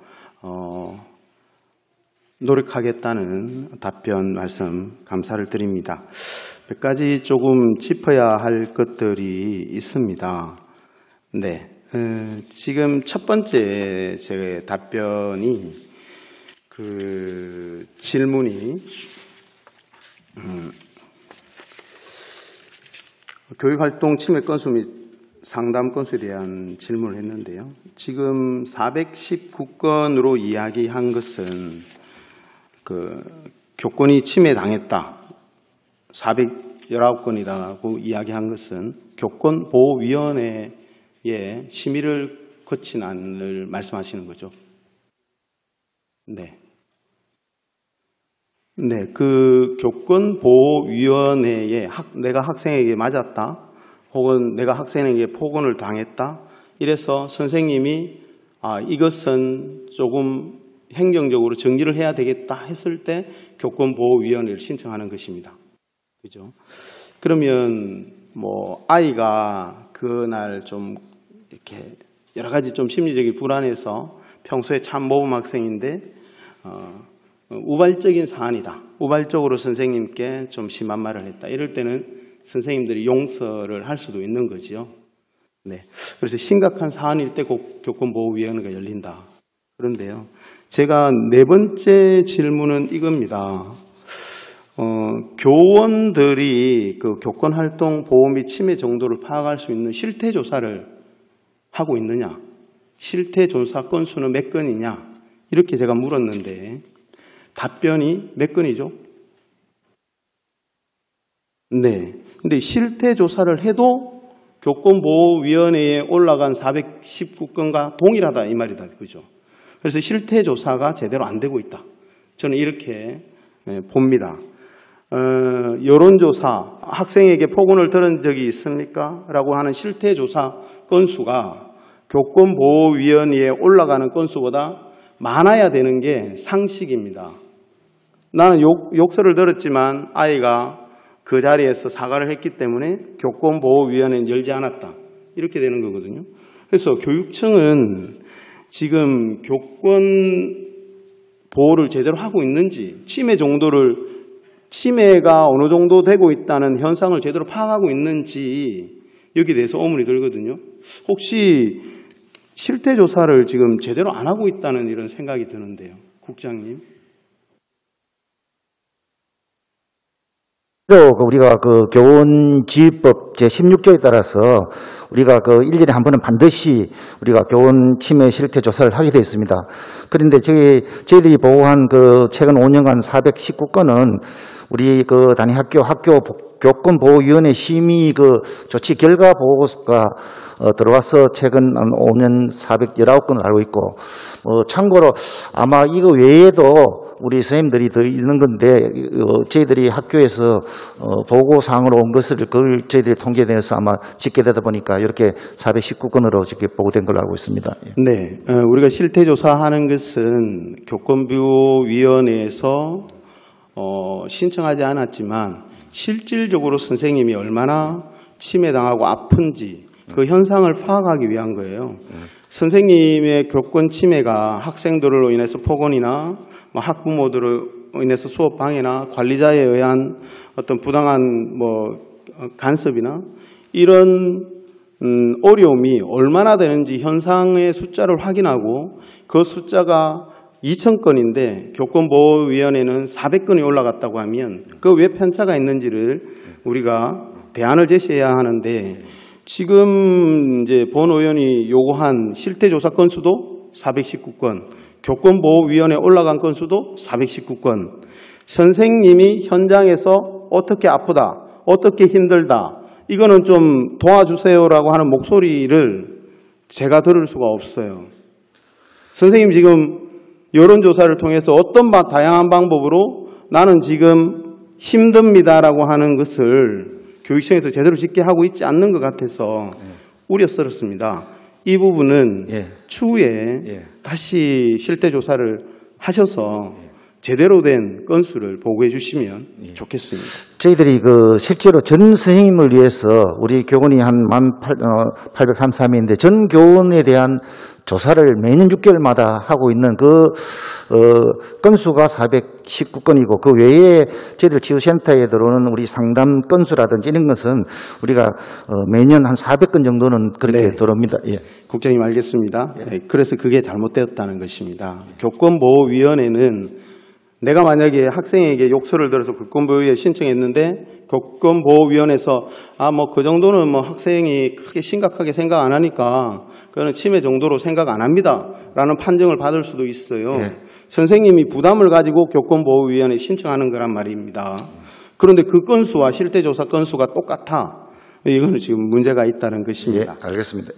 네, 그리고 지금 두 번째 보면 병가나 비정기 전보, 이게 여러 가지 우울증이나 그다음에 그 공황장애 등으로 휴직이나 병가를 신청한 사람 몇 명이냐 물으니까 병가 6명, 비정기 존보 2명, 8명만 많이 아파서 도와줬다 이렇게 보이거든요.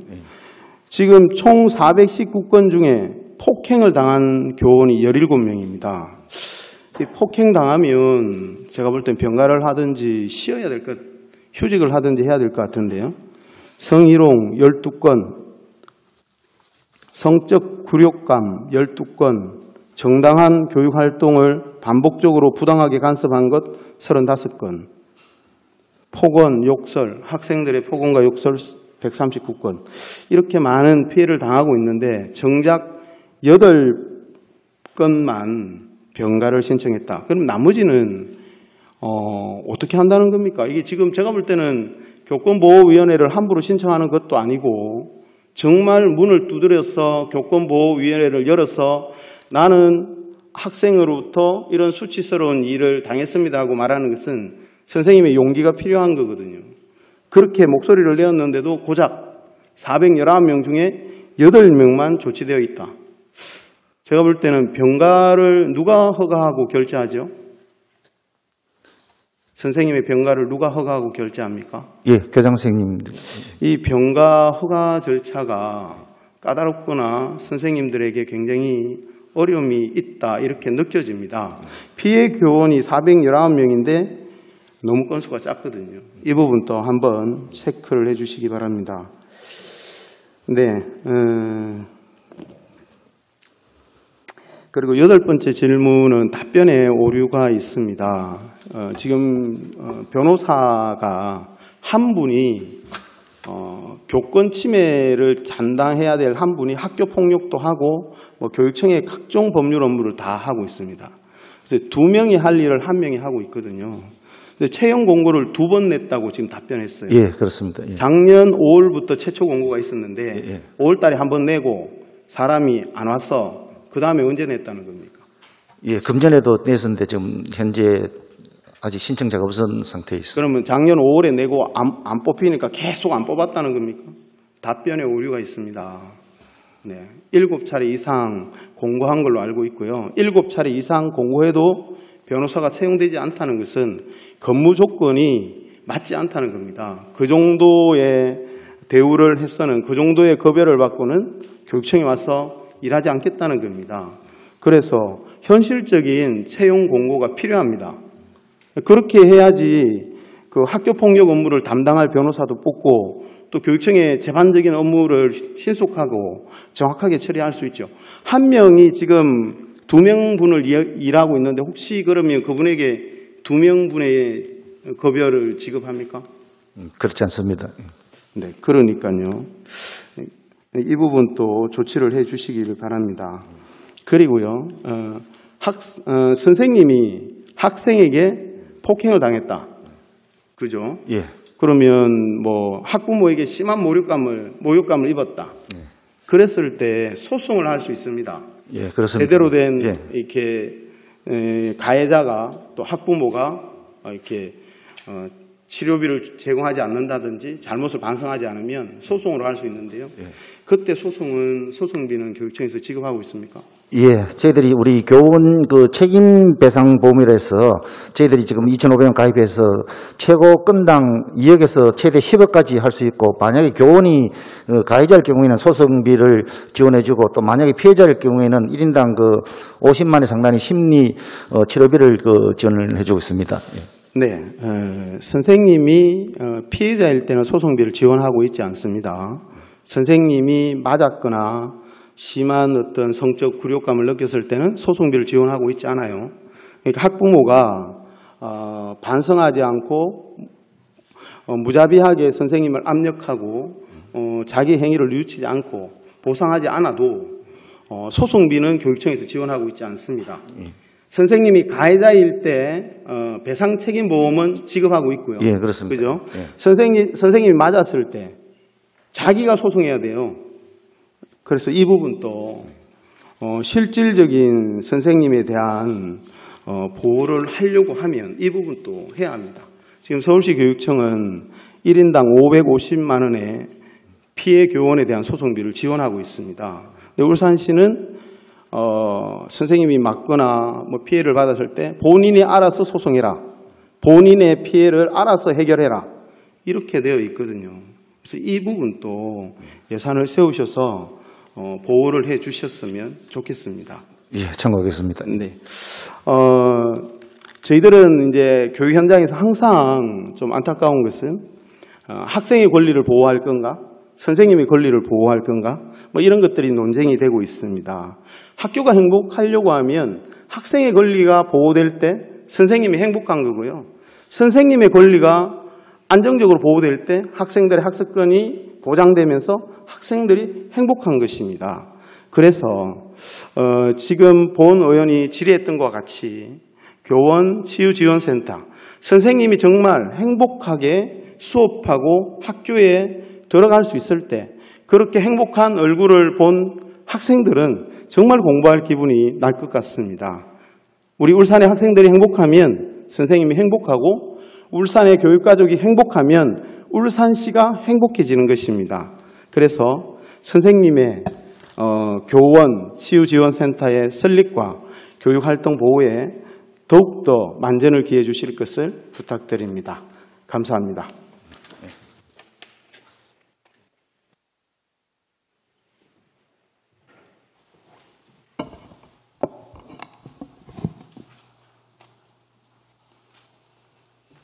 네, 교권 보호 관련 시정 질문에 대한 보충 질문을 일문일답으로 해주신 윤덕곤 의원님 수고하셨습니다.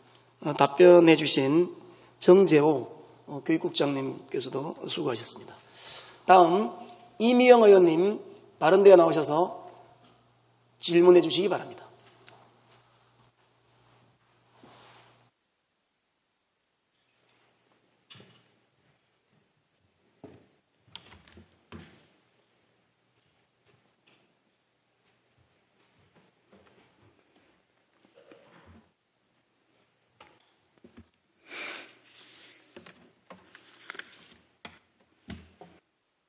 존경하는 울산 시민 여러분, 그리고 박병성 의장님과 동료 의원 여러분, 송철호 시장님과 노욱희 교육감님을 비롯한 관계 공무원 여러분 반갑습니다. 함께해 주신 의사들께도 고마움을 전합니다. 이미영 의원입니다. 우리 대한민국 국민들이 한류라는 이름으로 전 세계의 창의성을 인정받고 있으며 영화, 음악, 게임, 스포츠, 관광 등 다양한 분야에서 한류 콘텐츠가 뿌리를 내리고 있습니다. 전국 각 지역 지자체들이 콘텐츠의 숨은 진주는 지역에 산재에 있음을 인식하고 제각기 특화된 지역 콘텐츠 개발을 위해 매진해 왔으며 지역 기반 콘텐츠 기업 육성을 지난 10여 년 이상 오랫동안 노력해 왔습니다. 최근 정부가 추진하고 있는 160조 규모의 한국형 뉴딜 정책에서도 전국 각 지역에 무게중심을 두고 창의적 미래 먹거리와 새로운 도약을 위한 강력한 의지를 표방하고 있습니다.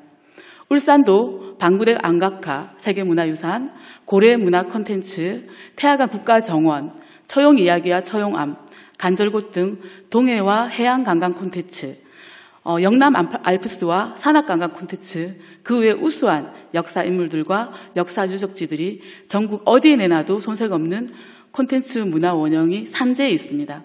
울산이 근대공업 역사 세계 대한민국 동력 도시로서 성장하며 정책의 사각지대에 있었기에 그 소중하고 고귀한 관광자원으로서의 가치와 무한한 성장 가능성들이 그냥 잠재되어 있습니다. 울산이 문화관광 콘텐츠 사업으로 도약하고 미래 먹거리를 창출해야 할 마땅한 시점이 바로 지금입니다.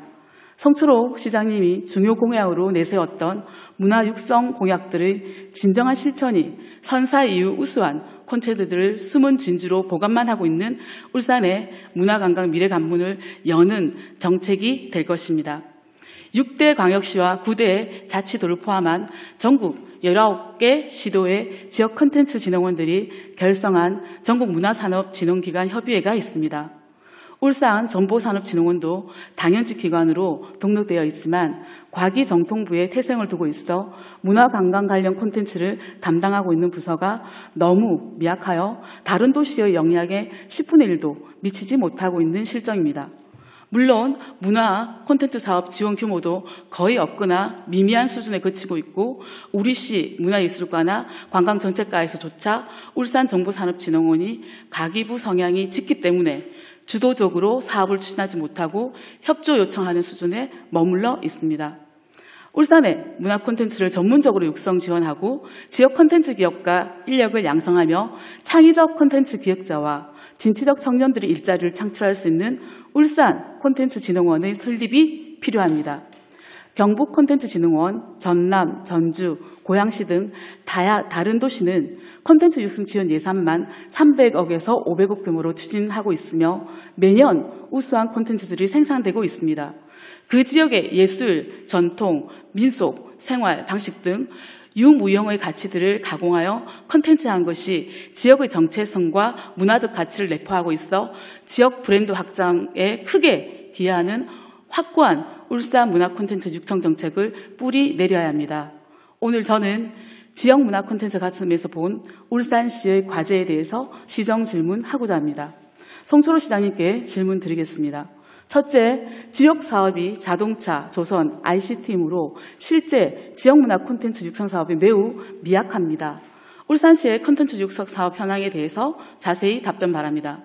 둘째, 각 지자체의 콘텐츠 육성 사업 현황을 보면 울산의 2020년 콘텐츠 육성 사업이 거의 전무합니다. 그 사유와 앞으로 계획을 답변 바랍니다. 셋째, 동구 AR VR 센터에서 하고 있는 사업은 과기부의 위기지역 특별예산으로 자동차, 조선화학 등 산업 콘텐츠 사업에 한정되어 있습니다. 전국의 어느 지자체보다 콘텐츠가 부족한 울산에 지역 문화 콘텐츠를 육성하여 지속 가능한 울산 발전 먹거리를 위해 울산 콘텐츠진흥원을 설립할 계획이 있으신지 답변 바랍니다.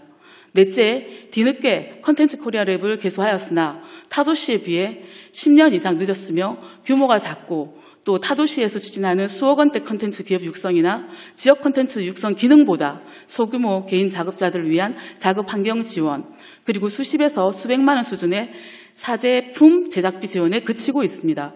앞으로 콘텐츠 코리아랩을 어떻게 육성해 나갈 것인지를 구체적으로 답변 바랍니다.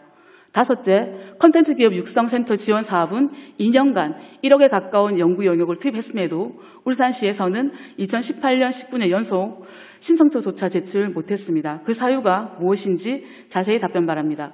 마지막으로 한국콘텐츠진흥원에서 2020년 지역 콘텐츠 제작 지원비 국비 4억 원씩 각 지자체마다 예산을 지원하였으나 울산은 맺힌 예산이 없다며 돌려보낸 걸로 알고 있습니다. 타 지자체는 지역 내 2개에서 4개 사업을 공모 선정하여 콘텐츠를 열심히 만들고 있는데 콘텐츠가 부족하다는 울산은 왜 이런 결정을 내렸는지와 대안은 무엇인지 자세히 답변 바랍니다. 질문을 하면서 전반적으로 느낀 것은 울산시가 과연 지역문화 콘텐츠 사업을 육성하고자 하는 의지가 있는지 의문이 듭니다. 울산이 부르짖고 있는 문화 관광 활성화를 위해서는 무엇보다도 선행되어야 할 지역 내 문화 콘텐츠 사업이 아직도 산업도시 울산에 머물러 있는 것 같습니다. 어서 그 틀에서 벗어나야 합니다. 이상 시정 질문을 마치겠습니다. 끝까지 경청해 주셔서 고맙습니다.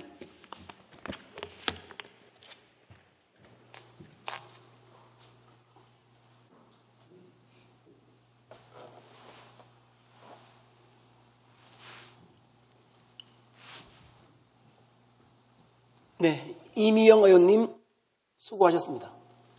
송철호 시장님 다른 데 나오셔서 답변해 주시기 바랍니다.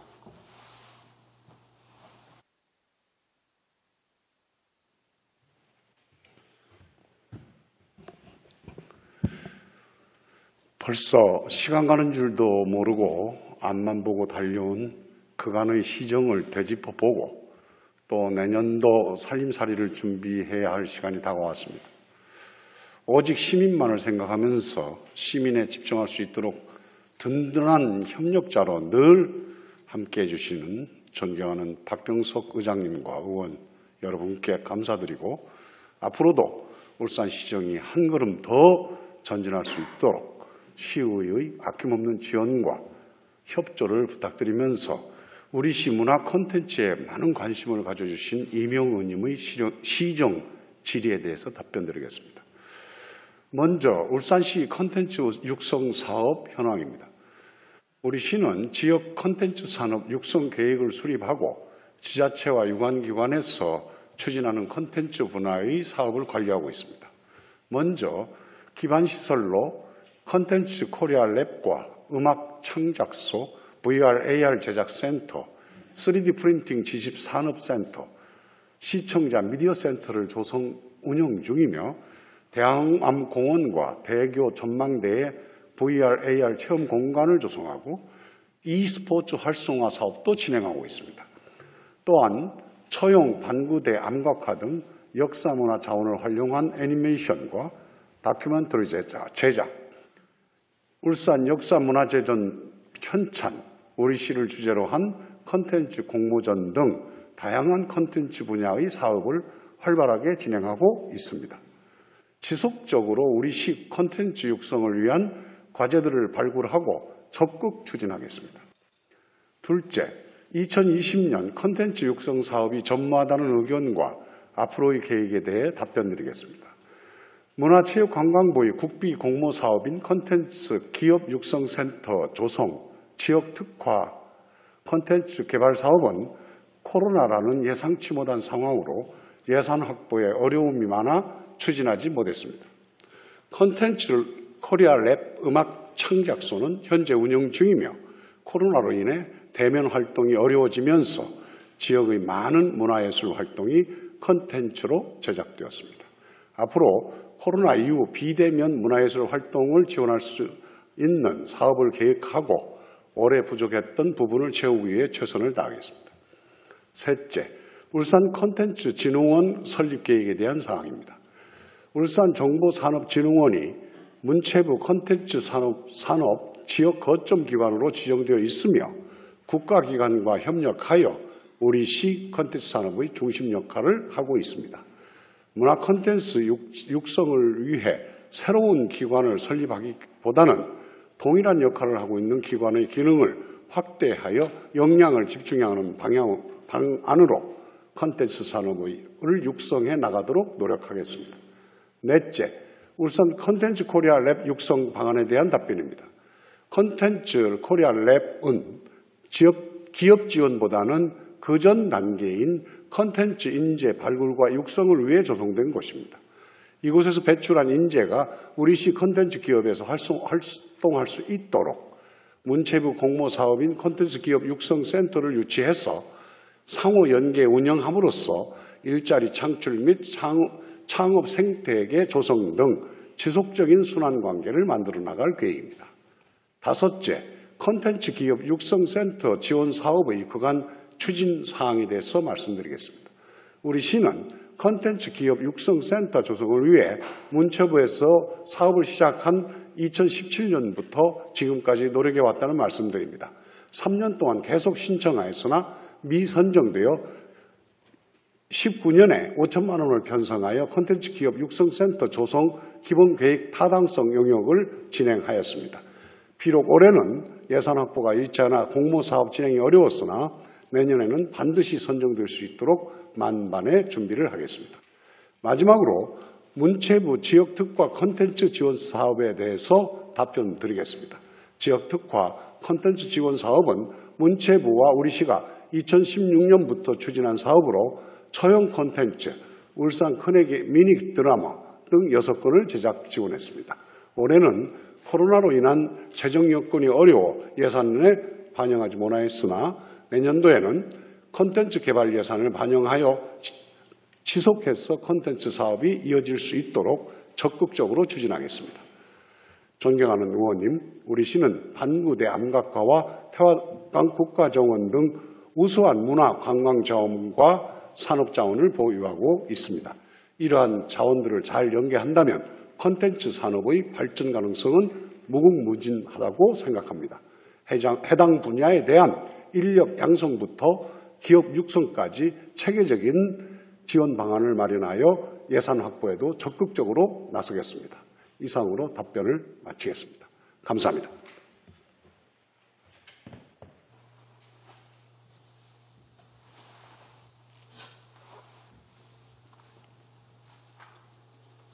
네, 송철호 시장님 수고하셨습니다.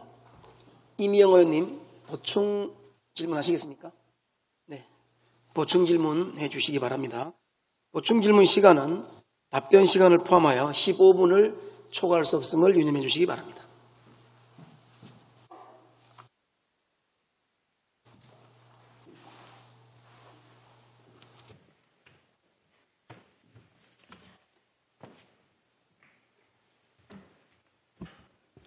네, 청초로 시장님 답변 잘 들었습니다. 고맙습니다. 추가 질문하겠습니다. 네, 그 지역 기반 콘텐츠 기업 현황 파악과 육성 정책 수립에 있어서 그 질문에 있어서 타도시의 경우 지역 콘텐츠 기업 현황 조사와 함께 기업 육성 전략을 수립하고 매년 울산의 콘텐츠 육성 예산의 10배 이상을 투입해서 콘텐츠 기업과 지역산 육성을 추진하고 있는데 실제로 예산 규모와 육성 사업 건수 그리고 횟수를 비교 분석한 적이 있는지 답변 바랍니다.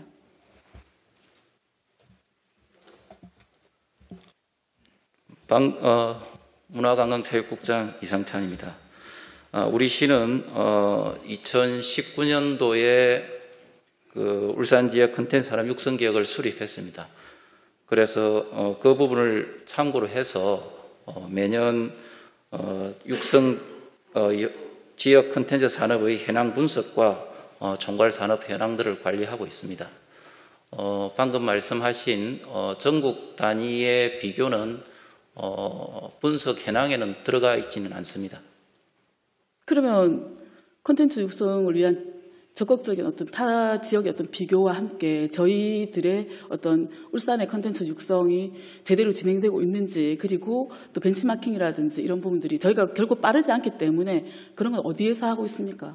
지금 우리 전담 기관은 울산정보산업진흥원에서 전담 기관으로서 하고 있고 우리 시는 이제 그 전담 기관을 필두로 해서 시장님께서 아까 답변 드렸던 우리 음악 창작소 또 콘텐츠 코리아 랩 또 VR, AR 체험 센터 이런 데서 종합하고 또 교육청에서도 일부 하고 있고요.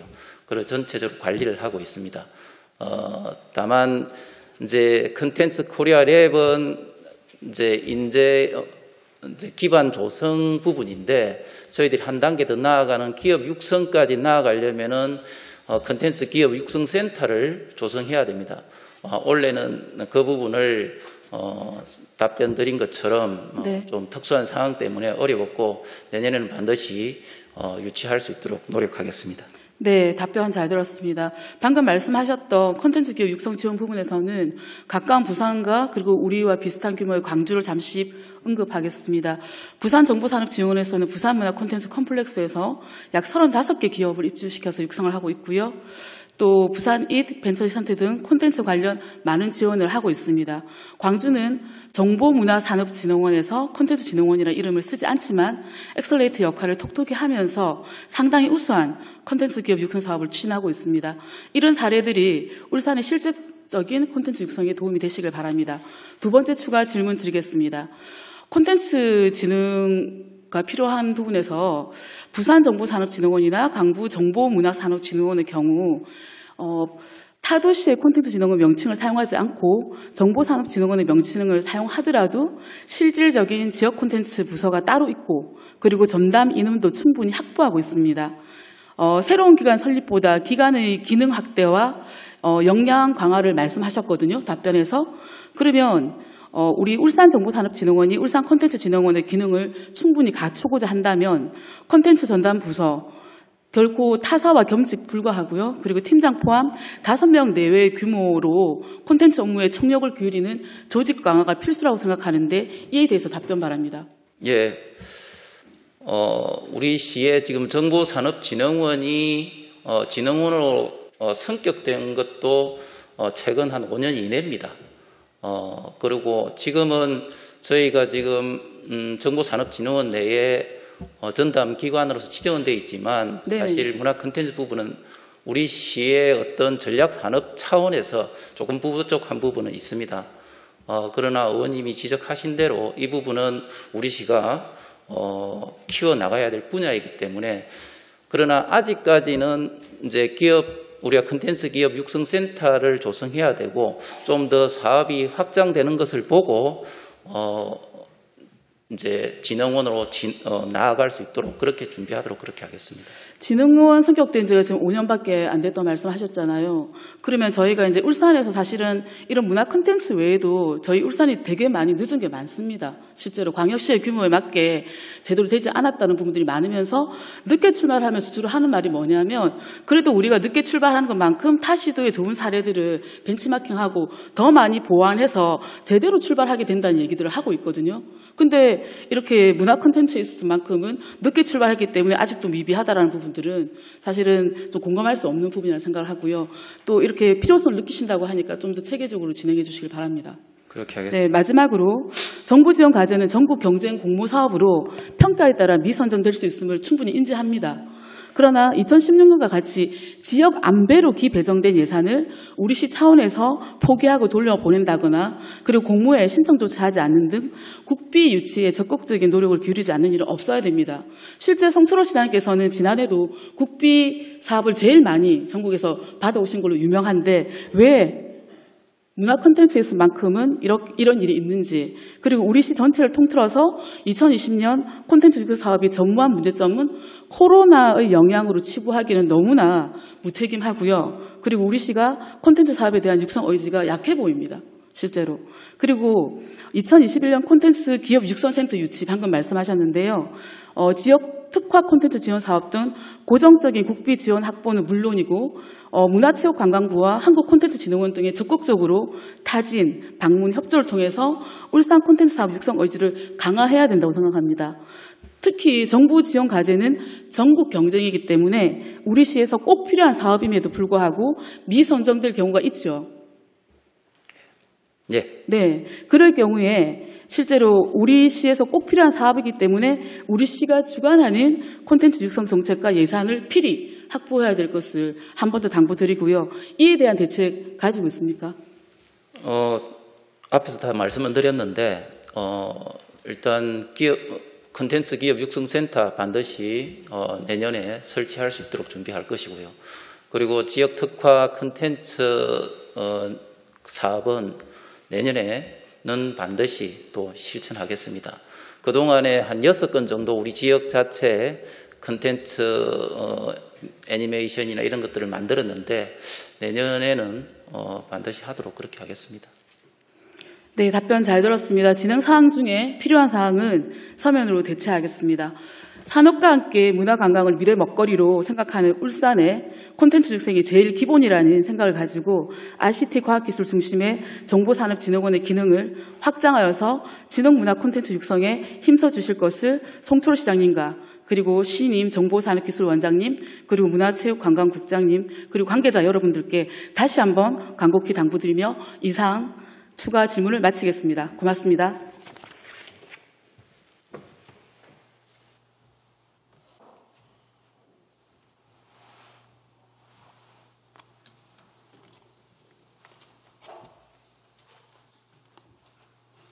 네, 울산 콘텐츠 육성에 대한 시정 질문과 보충 질문을 일문일답으로 해주신 이미영 의원님 수고하셨습니다. 보충 질문 답변에 성의 있게 해주신 우리 이상찬 문화관광지원국장님 수고하셨습니다. 이상으로 시정 질문의 끈을 종결토록 하겠습니다.